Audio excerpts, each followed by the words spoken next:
I'm not quite sure. There we go. All right. Good evening, everyone. Okay, so we are starting early. How are you, Dave? Okay. I just browsed today.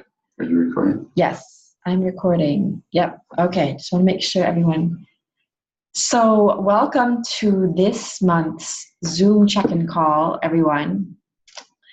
And for those of you who are new, my name is Nicky. I'm David. And we run Permaculture Gardens, as you know. We also run the school garden club called Sprouts at our nearby Title I school, where our kids go in 2nd grade and 4th grade. And we just finished our end of year celebration. So it was exhausting, but what do you think? What do we teach at Sprouts? We teach kids how to grow food from seed to harvest.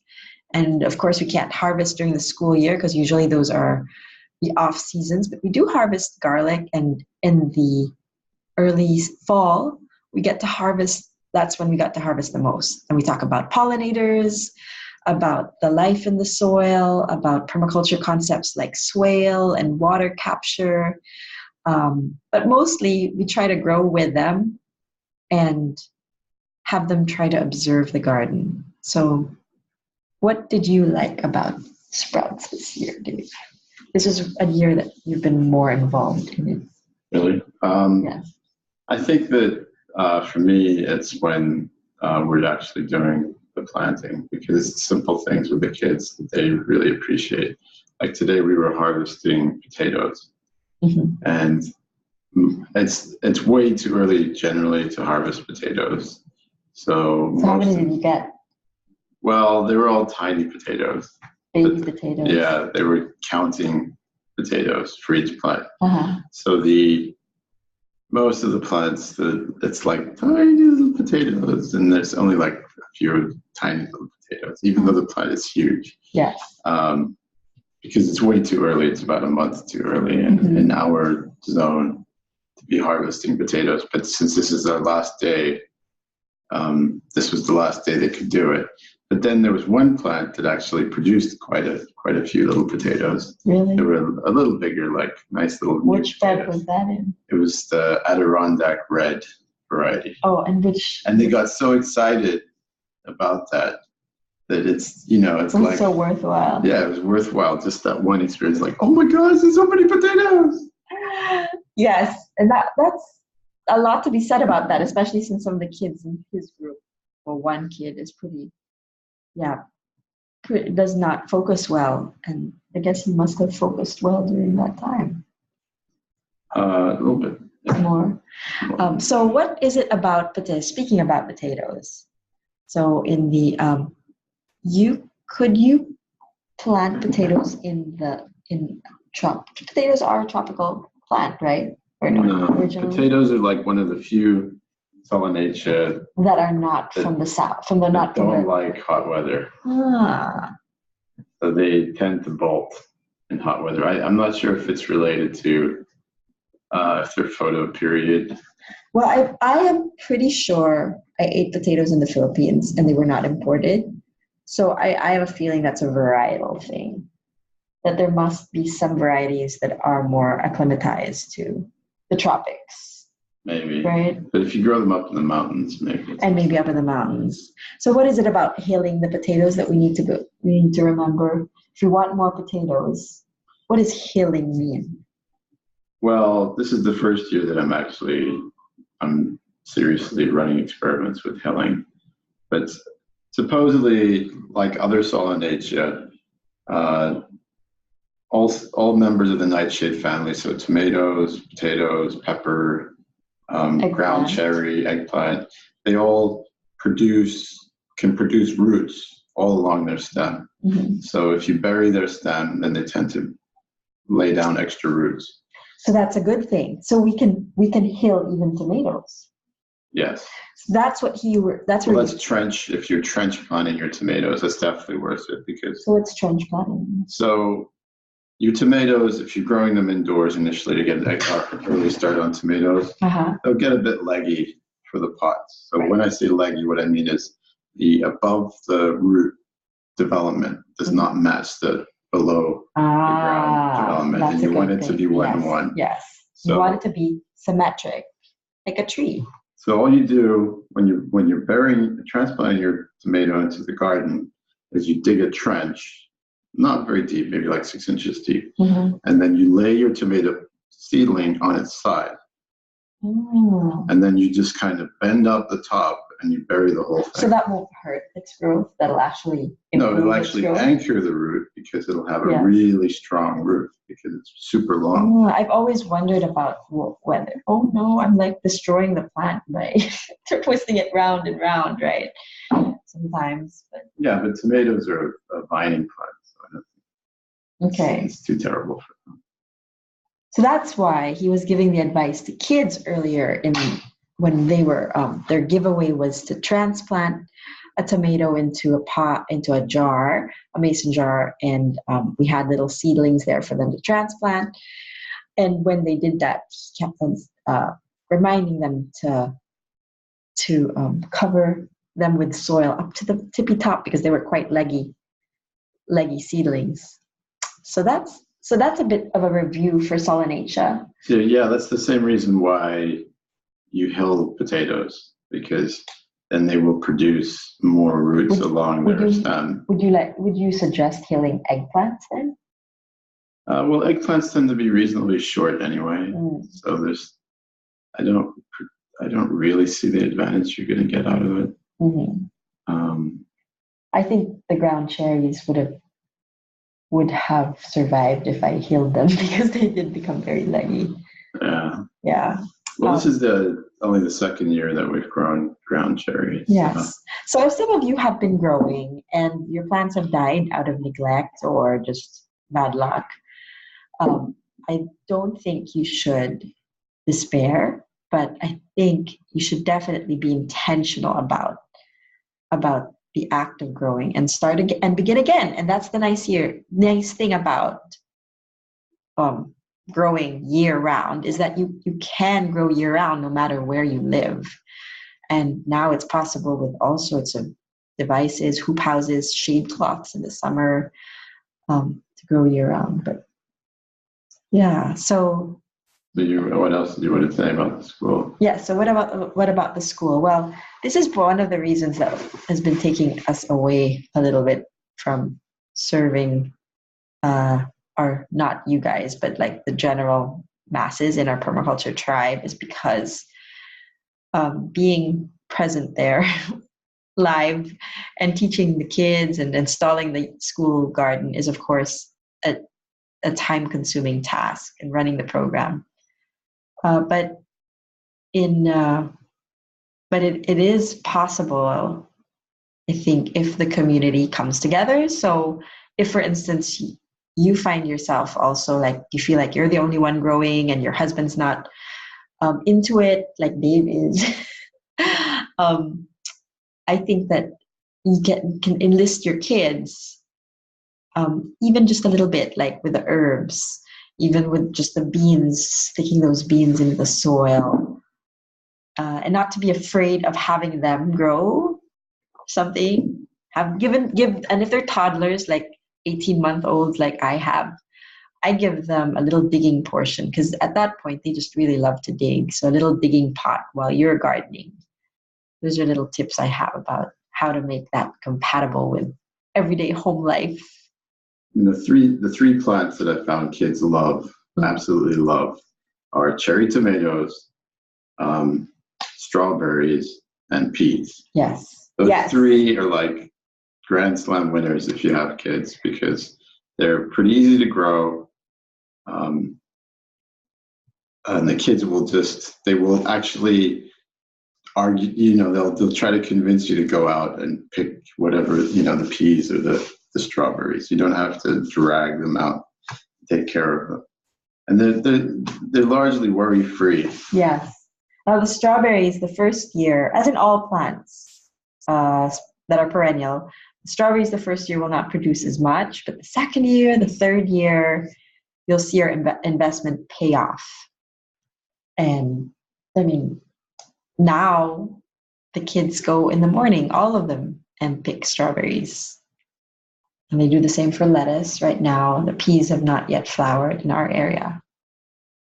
I'm thinking of all our subscribers and those of you who have just started or have not yet started. I just wanted to encourage you, if you don't know where to start, check the inbox sequence, because I think perhaps your emails may be bouncing and you may not know it. So I've been trying to fix that and make sure that you're getting your emails. The second is you start with making a list of the plants that you want to grow and coming to these video chats so that we can really guide you step by step and tell you where to place them or how to place them, depending on your backyard situation. And then the first thing is list of plant. Second is come to this video. And the third is start your seeds. At least that's my big three for you. Yeah, I'm going to be sending out something about indoor planting. So if you're in a situation where you're just like, I have no room really, I'd love to grow. I'm almost done with a blog that will cover that situation. So you can grow things indoors. I mean, right now we're experimenting with some tropical plants. I'm gonna go up. Oh no! No, not there. We go. There's a few of our tropical plants. There's some Meyer lemons and some bananas and kumquat. This is something you can do indoors, right? Yeah, so there are plants, that's a very tropical sunny plants window. that generally are pretty low maintenance, that you can grow year-round indoors. You can also put them outside during the summer, and that's good for anybody who's in Zone 7 and lower. So if you're not in the southern part of the United States, and you're interested in growing some of these tropical plants, really easy one to grow is banana. It grows. You just have to be careful because it can get up to, the full-size bananas can get up to 30 feet tall, and they can do that in about a year or two. Especially in the tropics and where your land may be fertile. So one of the templates I give away is one of the things that you want to, as a first-time food forest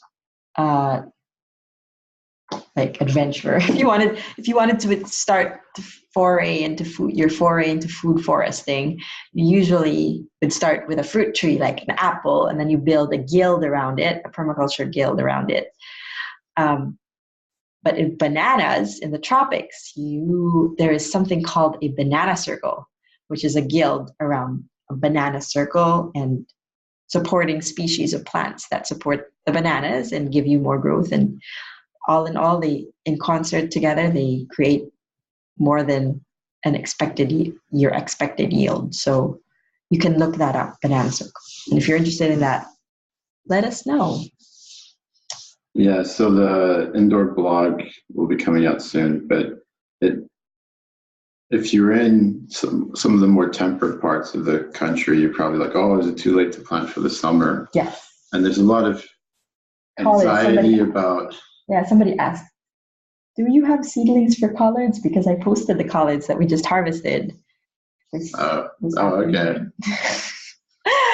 Yeah, we have full-size collards. So you couldn't, like right now, I know that collards can be planted 3 seasons, but we only do it for spring and fall because we're lazy gardeners, and the summer for us doesn't make sense because then you'd have to baby your plants a lot more, right? Protecting them from the heat. Collards are cool temperate, cool loving plants.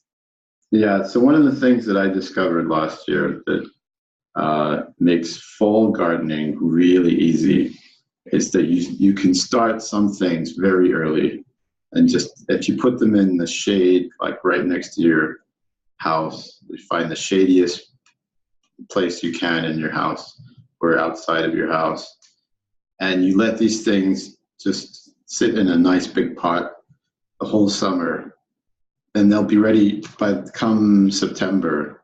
They'll be almost I'd say 3/4 size, and then when you put them in the ground, it's amazing how quickly if you get the timing right with the fall crops.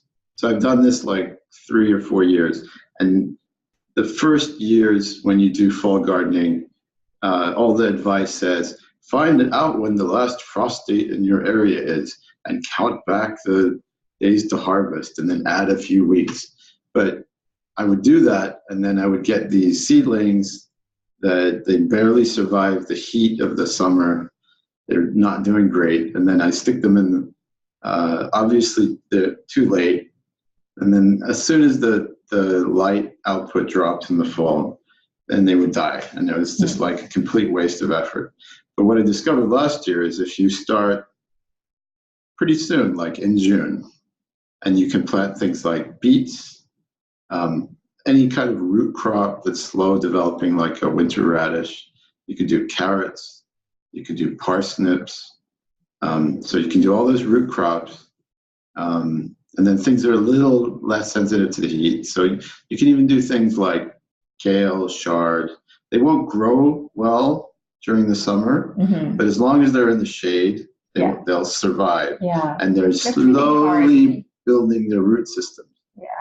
And then you don't even have to worry about timing then. Last year I did a long tray of beets, and I basically ignored them for a couple of months. And then I remembered them around September and put them in. And there's by far the biggest crop of beets that we've ever had. We got like 10, 15 pounds of golden beets. Golden beets. Like the perfect timing. And it's not like trying to figure out, oh, I missed this day or missed that day. I had just started them and I forgot about them. So even though we might be trying to think like, oh, what can I do for the summer now? So that we're not stressed out, you could also, on the side, start a few things for the fall and kind of ensure that you're going to have this great fall production. So just some random end of spring musings here. We hope you've gotten some value out of this. And if you have, I think I will, since you guys, no one showed up. I'm going to post this on YouTube and hope you can watch the replay and you can comment there. So if you want to know more about these things, go and log in to Grow It Yourself and find out all about the Solanaceas family that Dave just put out a beautiful little small snippet printable about it, but really jam-packed with information that most people don't know about Solanaceas. I mean, did some people, I like myself, didn't even know that potatoes were related to eggplants and tomatoes when I started growing. But it's good to know that because then they have the same sort of behaviors, as you will find out. All right, so good night or good afternoon or good morning, whatever it is for you. Good morning. And we'll see you again. Tell your friends, growmyownfood.com. Subscribe to the email list if you aren't on it yet.